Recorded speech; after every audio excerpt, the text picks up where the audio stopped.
on KTRS. Sometime.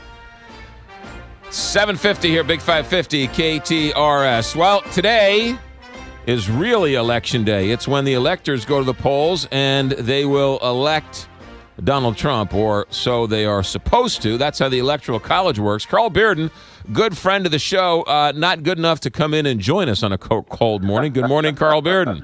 Good morning, McGraw. I'm a good friend, but I'm not a stupid friend. All right, fair enough.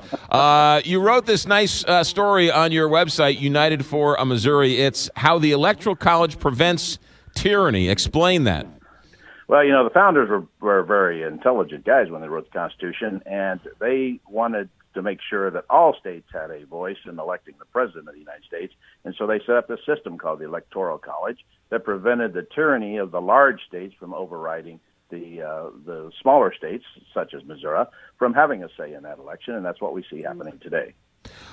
When they first wrote it, though, they had didn't they have the senators then pick the electors? Is that right, or how did that work? Because it wasn't necessarily a popular vote per se.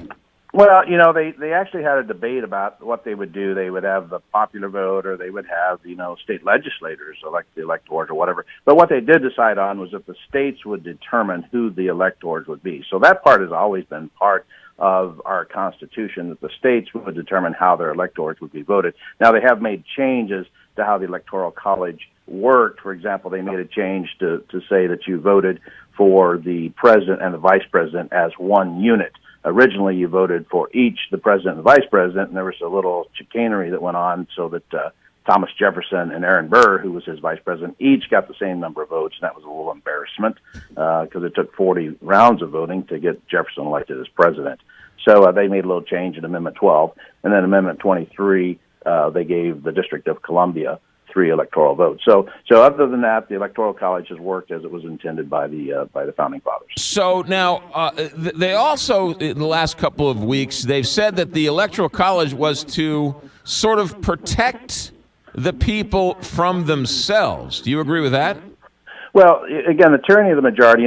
California is a behemoth. It has 39 million people. The top 9 states in population have almost 2/3, or have over half the population of the country, and they alone could elect the president by popular vote. And so it does protect the rest of the country from them running the country, if you will. But California and Texas and New York and all the large states still get a proportionate share, according to their population, of electoral votes. California, for example, has the most electoral votes, 55.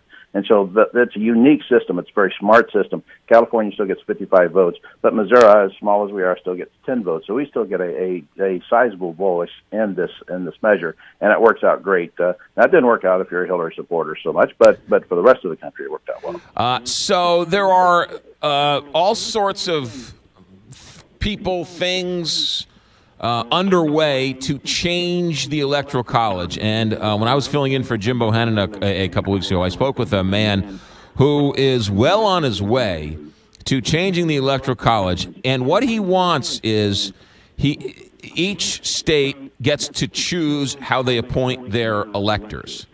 And this man wants to have states elect their electors or appoint them based on the popular vote. So even though Missouri came in 57% for Trump, he would want Missouri to give their Electoral College votes to the popular vote winner. And supposedly he has quite a number of states already signed up, including there's been some work in Missouri on this. Do you see that happening? Have you heard about that at all?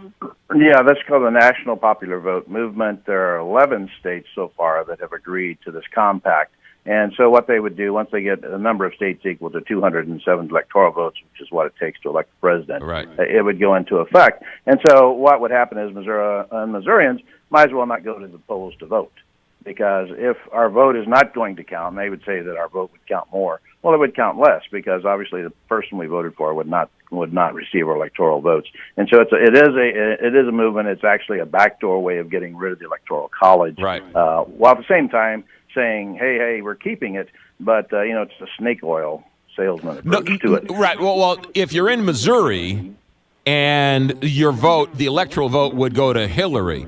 But Correct. if you're in California and you're a Republican, why go to the poll? My vote doesn't count anyway. So wouldn't that bring out more Republicans in California? Yeah, but there's no real proof that there'd be enough Republicans come out in California to overcome that. We should address the voter fraud that is taking place all across the country, and we've seen some of that. Interestingly enough, in some of these recounts, where there's enough issues taking place that I think there's more to look at there than there is about enough Republicans in turning out in California to make a difference. And so that is part of what they're saying, is that there are more Republicans who would turn out to vote in places like California that would actually sway the national popular vote. But I don't think that there's enough evidence to show that would be the case. Isn't there a lot of people in Missouri, or this guy who wants to bring this to the states? Missouri came pretty close to passing that, didn't they, over the last couple of years? It has picked up momentum. It used to be that it was just a few Democrat representatives who sponsored it back a few years ago. Now it's picked up momentum where there are Republican reps. And as a matter of fact, it did pass the Elections Committee last year in the House. And so it has picked up steam, but so has the opposition to it. So I think that still has a long ways to go. Interesting stuff. Carl Bearden, you are always welcome here. Next time, get out of the warm cockles of your bed and make it into the studio. I'll be glad to do it, McGraw. Thanks, and keep up the good work, and have a Merry Christmas. Carl Bearden, thanks. Merry Christmas to you. 7:56.